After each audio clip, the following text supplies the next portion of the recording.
بٹوارے کے بعد جب فرقہ وارانہ فسادات شدت اختیار کر گئے اور جگہ جگہ ہندوؤں اور مسلمانوں کے خون سے زمین رنگی جانے لگی، تو نسیم اختر جو دہلی کی نوخیز طوائف تھی اپنی بوڑھی ماں سے کہا، چلو ماں یہاں سے چلیں۔ بوڑھی بائکا نے اپنے پوپلے منہ میں پاندان سے چھالیا کے باریک باریک ٹکڑے ڈالتے ہوئے اس سے پوچھا، کہاں جائیں گے بیٹا؟ پاکستان۔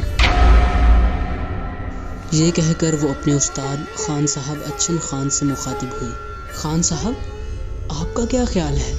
یہاں رہنا اب خطرے سے خالی نہیں۔ خان صاحب نے نسیم اختر کی ہاں میں ہاں ملائی، تم کہتی ہو مگر بائی جی کو منا لو تو سب چلیں گے۔ نسیم اختر نے اپنی ماں سے بہتر کہا کہ چلو اب یہاں ہندوؤں کا راج ہوگا، کوئی مسلمان باقی نہیں چھوڑیں گے۔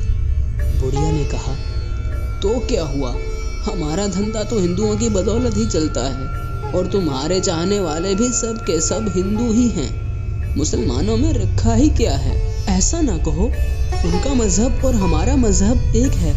قائد اعظم نے اتنی محنت سے مسلمانوں کے لیے پاکستان بنایا ہے، ہمیں اب وہی رہنا چاہیے۔ مانڈو میراسی نے افیم کے نشے میں اپنا سر ہلایا اور غنودگی بھری آواز میں کہا، چھوٹی بھائی اللہ سلامت رکھے تمہیں، کیا بات کہی ہے، میں تو ابھی چلنے کے لیے تیار ہوں، میری قبر بھی بناؤ تو روح خوش رہے گی۔ دوسرے میراسی تھے، وہ بھی تیار ہو گئے، لیکن بڑی بائی دلی چھوڑنا نہیں چاہتی تھی، بالا خانے پر اسی کا حکم چلتا تھا، اس لیے سب خاموش ہو گئے۔ بڑی بائی نے سیٹھ گوبند پرکاش کی کوٹھی پر آدمی بھیجا اور اس کو بلا کر کہا، میری بچی آج کل بہت ڈری ہوئی ہے، پاکستان جانا چاہتی تھی، مگر میں نے سمجھایا وہاں کیا دھرا ہے، یہاں آپ ایسے مہربان سیٹھ لوگ ہیں، وہاں جا کر ہم اپلے تھاپیں گے، آپ ایک کرم کیجیے۔ سیٹھ بڑی بائی کی باتیں سن رہا تھا، مگر اس کا دماغ کچھ اور ہی سوچ رہا تھا۔ ایک دم چونک کر اس نے بڑی بائی سے پوچھا، تو کیا چاہتی ہے؟ ہمارے کوٹھی کے نیچے 2-3 ہندوؤں والے سپاہیوں کا پہرا کھڑا کر دیجیے تاکہ بچی کا سہم دور ہو۔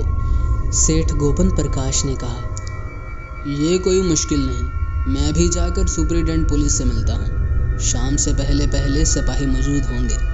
نسیم اختر کی ماں نے سیٹھ کو بہت دعائیں دی۔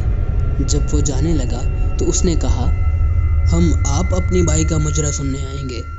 بڑھیا نے اٹھ کر تعظیماً کہا، ہائے جم آئیے، آپ کا اپنا گھر ہے، بچی کو آپ اپنی قمیص سمجھیے، کھانا یہیں کھائیے گا۔ نہیں، آج کل میں پرہیزی کھانا کھا رہا ہوں۔ یہ کہہ کر وہ اپنی توند پر ہاتھ پھیرتا چلا گیا۔ شام کو نسیم کی ماں نے چاننیاں بدلوائیں، گاوتکیوں پر نئے غلاف چڑھائے، زیادہ روشنی کے بلب لگوائے، اعلیٰ قسم کے سگریٹوں کا ڈبہ منگوانے بھیجا۔ تھوڑی ہی دیر کے بعد نوکر حواس باختہ ہانپتا کانپتا واپس آ گیا۔ اس کے منہ سے ایک بات نہ نکلتی تھی۔ آخر جب وہ کچھ دیر کے بعد سنبھلا تو اس نے بتایا کہ چوک میں 5-6 سکھوں نے ایک مسلمان خوانچہ فروش کو کرپانوں سے اس کی آنکھوں کے سامنے ٹکڑے ٹکڑے کر ڈالا ہے۔ جب اس نے یہ دیکھا تو سر پر پاؤں رکھ کر بھاگا اور یہاں آن کے دم لیا۔ نسیم اختر یہ خبر سن کر بے ہوش ہو گئی۔ بڑی مشکلوں سے خان صاحب اچن خان اسے ہوش میں لائے، مگر وہ بہت دیر تک نہ ڈھال رہی اور خاموش خلا میں دیکھتی رہی۔ آخر اس کی ماں نے کہا، خون خرابے ہوتے ہی رہتے ہیں، کیا اس سے پہلے قتل نہیں ہوتے تھے؟ دم دلاسا دینے کے بعد نسیم اختر سنبھل گئی تو اس کی ماں نے اس سے بڑے دلار اور پیار سے کہا، اٹھو میری بچی، جاؤ پشواز پہنو، سیٹھ آتے ہی ہوں گے۔ نسیم نے بادل ناخواستہ پشواز پہنی، 16 سنگھار کیے اور مسند پر بیٹھ گئی۔ اس کا جی بھاری بھاری تھا، اس کو ایسا محسوس ہوتا تھا کہ اس مقتول خوانچہ فروش کا سارا خون اس کے دل و دماغ میں جم گیا ہے۔ اس کا دل ابھی تک دھڑک رہا تھا۔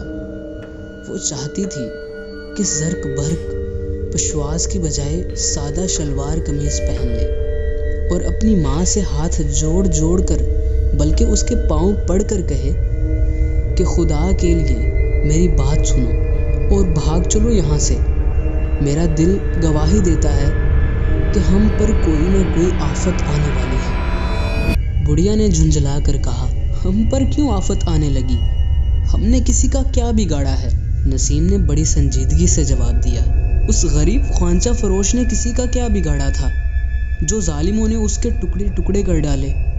بگاڑنے والے بچ جاتے ہیں، مارے جاتے ہیں جنہوں نے کسی کا کچھ نہیں بگاڑا ہوتا۔ تمہارا دماغ خراب ہو گیا ہے۔ ایسے حالات میں کس کا دماغ درست رہ سکتا ہے؟ چاروں طرف خون کی ندیاں بہہ رہی ہیں۔ یہ کہہ کر وہ اٹھی، بالکنی میں کھڑی ہو گئی اور نیچے بازار میں دیکھنے لگی۔ اسے بجلی کے کھمبے کے پاس 4 آدمی کھڑے دکھائی دیے جن کے پاس بندوقیں تھیں۔ اس نے خان اچن کو بتایا اور وہ آدمی دکھائے۔ ایسا لگتا تھا کہ وہی سپاہی ہیں جن کو سیٹھ نے بھیجا ہوگا۔ خان صاحب نے غور سے دیکھا۔ نہیں، یہ سپاہی نہیں، سپاہیوں کی تو وردی ہوتی ہے، مجھے تو یہ گنڈے معلوم ہوتے ہیں۔ نسیم اختر کا کلیجہ دھک سے رہ گیا۔ گنڈے؟ اللہ بہتر جانتا ہے، کچھ کہا نہیں جا سکتا۔ لو، یہ تمہارے کوٹھے کی طرف آ رہے ہیں۔ دیکھ نسیم، کسی بہانے سے اوپر کوٹھے پر چلے جاؤ، میں تمہارے پیچھے آتا ہوں، مجھے دال میں کالا نظر آتا ہے۔ نسیم اختر چپکے سے باہر نکلی اور اپنی ماں سے نظر بچا کر اوپر کی منزل پر چلی گئی۔ تھوڑی دیر کے بعد خان صاحب اچن خان اپنی چندھی آنکھیں جھپکاتا اوپر آیا اور جلدی سے دروازہ بند کر کے کنڈی چڑھا دی۔ نسیم اختر، جس کا دل جیسے ڈوب رہا تھا، خان صاحب سے پوچھا کہ کیا بات ہے؟ وہی جو میں نے سمجھا تھا، تمہارے متعلق پوچھ رہے تھے، کہتے تھے سیٹھ گوبند پرکاش نے کار بھیجی ہے اور بلوایا ہے، تمہاری ماں بہت خوش ہوئی، بڑی مہربانی ہے ان کی۔ میں دیکھتی ہوں کہاں ہے، شاید غسل خانے میں ہو، اتنی دیر میں تیار ہو جاؤں۔ ان گنڈوں میں سے ایک نے کہا، تمہیں کیا ہم شہد لگا کر چاٹیں گے؟ بیٹھی رہو جہاں بیٹھی ہو، خبردار جو تم وہاں سے ہلی، ہم خود تمہاری بیٹیوں کو ڈھونڈ نکالیں گے۔ میں نے جب یہ بات سنی اور ان گنڈوں کے بگڑے ہوئے تیور دیکھے تو کھسکتا یہاں پہنچ گیا ہوں۔ نسیم اختر حواس باختہ تھی، اب کیا کیا جائے؟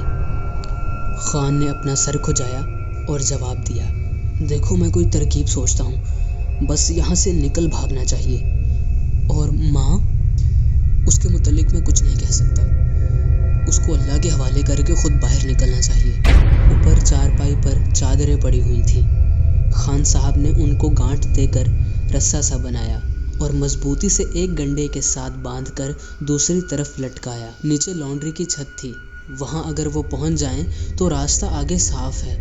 لانڈری کی چھت کی سیڑھیاں دوسری طرف تھی، اس کے ذریعے وہ طویلے میں پہنچ جاتے اور وہاں سائیں سے، جو مسلمان تھا، تانگا لیتے اور اسٹیشن کا رخ کرتے۔ نسیم اختر نے بڑی بہادری دکھائی، آرام آرام سے نیچے اتر کر لانڈری کی چھت تک پہنچ گئی۔ خان صاحب اچن خان بھی بحفاظت تمام اتر گئے۔ اب وہ طویلے میں تھے، سائیں اتفاق سے تانگے میں گھوڑا جوت رہا تھا، دونوں اس میں بیٹھے اور اسٹیشن کا رخ کیا، مگر راستے میں ان کو ملٹری کا ٹرک مل گیا۔ اس میں مسلح فوجی مسلمان تھے جو ہندوؤں کے خطرناک محلوں سے مسلمانوں کو نکال کر محفوظ مقامات پر پہنچا رہے تھے۔ جو پاکستان جانا چاہتے ان کو اسپیشل ٹرینوں میں جگہ دلوا دیتے۔ تانگے سے اتر کر نسیم اختر اور اس کا استاد ٹرک میں بیٹھے اور چند ہی منٹوں میں اسٹیشن پر پہنچ گئے۔ اسپیشل ٹرین اتفاق سے تیار تھی، اس میں ان کو اچھی جگہ مل گئی اور وہ بخیریت لاہور پہنچ گئے۔ یہاں وہ قریب 1 مہینے تک والٹن کیمپ میں رہے، نہایت قسم پرسی کی حالت میں۔ اس کے بعد وہ شہر چلے آئے۔ نسیم اختر کے پاس کافی زیور تھا جو اس نے اس رات پہنا ہوا تھا جب سیٹھ گوبند پرکاش اس کا مجرا سننے آ رہا تھا۔ یہ اس نے اتار کر خان صاحب اچن خان کے حوالے کر دیا تھا۔ ان زیوروں میں سے کچھ بیچ کر انہوں نے ہاسٹل میں رہنا شروع کر دیا، لیکن مکان کی تلاش جاری رہی۔ آخر بدقت تمام ہیرا منڈی میں ایک مکان مل گیا جو اچھا خاصا تھا۔ اب خان صاحب اچن خان نے نسیم اختر سے کہا، گدے اور چاندنیاں وغیرہ خرید لیں اور تم بسم اللہ کر کے مجرا شروع کر دو۔ نسیم نے کہا، نہیں خان صاحب، میرا جی اکتا گیا ہے، میں تو اس مکان میں بھی رہنا پسند نہیں کرتی، کسی شریف محلے میں کوئی چھوٹا سا مکان تلاش کیجیے کہ میں وہاں اٹھ جاؤں، میں اب خاموش زندگی بسر کرنا چاہتی ہوں۔ خان صاحب کو یہ سن کر بڑی حیرت ہوئی، کیا ہو گیا ہے تمہیں؟ بس جی اچاٹ ہو گیا ہے، میں اس زندگی سے کنارہ کشی اختیار کرنا چاہتی ہوں، دعا کیجیے خدا مجھے ثابت قدم رکھے۔ یہ کہتے ہوئے نسیم کی آنکھوں میں آنسو آ گئے۔ خان صاحب نے اس کو بہت ترغیب دی پر وہ ٹس سے مس نہ ہوئی۔ ایک دن اس نے اپنے استاد سے صاف کہہ دیا کہ وہ شادی کر لینا چاہتی ہے، اگر کسی نے اسے قبول نہ کیا تو وہ کمواری رہے گی۔ خان صاحب بہت حیران تھا کہ نسیم میں یہ تبدیلی کیسے آئی، فسادات تو اس کا باعث نہیں ہو سکتے، پھر کیا وجہ تھی کہ وہ پیشہ ترک کرنے پر تلی ہوئی ہے۔ جب وہ اسے سمجھا کر تھک گیا تو اسے ایک محلے میں جہاں شرفا رہتے تھے ایک چھوٹا سا مکان لے دیا اور خود ہیرا منڈی کی ایک مالدار طوائف کو تعلیم دینے لگا۔ نسیم نے تھوڑے سے برتن خریدے، ایک چارپائی اور بستر وغیرہ بھی، ایک چھوٹا لڑکا نوکر رکھ لیا اور سکون کی زندگی بسر کرنے لگی۔ 5 نمازیں پڑھتی، روزے آئے تو اس نے سارے کے سارے رکھے۔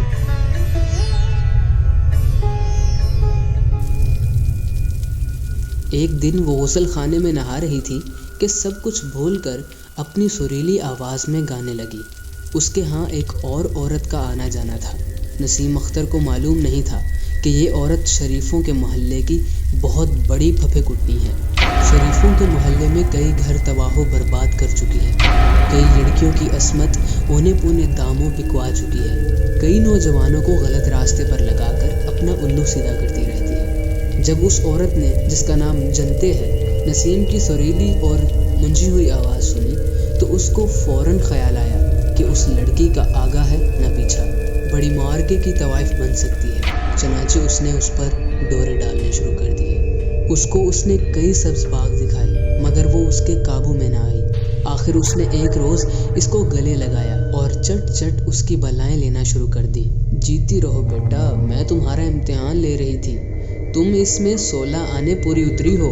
نسیم اختر اس کے فریب میں آ گئی۔ ایک دن اس کو یہاں تک بتا دیا کہ وہ شادی کرنا چاہتی ہے، کیونکہ ایک یتیم کنواری لڑکی کا اکیلے رہنا خطرے سے خالی نہیں ہوتا۔ جنتے کو موقع ہاتھ آیا۔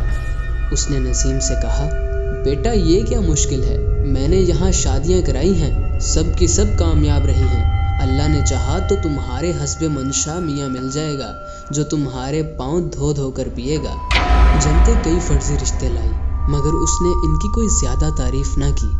آخر میں وہ ایک رشتہ لائی جو اس کے کہنے کے مطابق فرشتہ سیرت اور صاحب جائیداد تھا۔ نسیم مان گئی، تاریخ مقرر کی گئی اور اس کی شادی انجام پا گئی۔ نسیم اختر خوش تھی کہ اس کا میاں بہت اچھا ہے، اس کی ہر آسائش کا خیال رکھتا ہے، لیکن اس دن اس کے ہوش و حواس گم ہو گئے جب اس کو دوسرے کمرے سے عورتوں کی آوازیں سنائی دیں۔ دروازے میں سے جھانک کر اس نے دیکھا کہ اس کا شوہر 2 بوڑھی طوائفوں سے اس کے متعلق باتیں کر رہا ہے۔ جنتے بھی پاس بیٹھی ہے، سب مل کر اس کا سودا طے کر رہے تھے۔ اس کی سمجھ میں نہ آیا کیا کرے اور کیا نہ کرے، بہت دیر تک روتی سوچتی رہی۔ آخر اٹھی اور اپنی پشواز نکال کر پہنی اور باہر نکل کر سیدھی اپنے استاد اچن خان کے پاس پہنچی اور مجرے کے ساتھ ساتھ پیشہ بھی شروع کر دیا۔ ایک انتقامی قسم کے جذبے کے تحت وہ کھیلنے لگی۔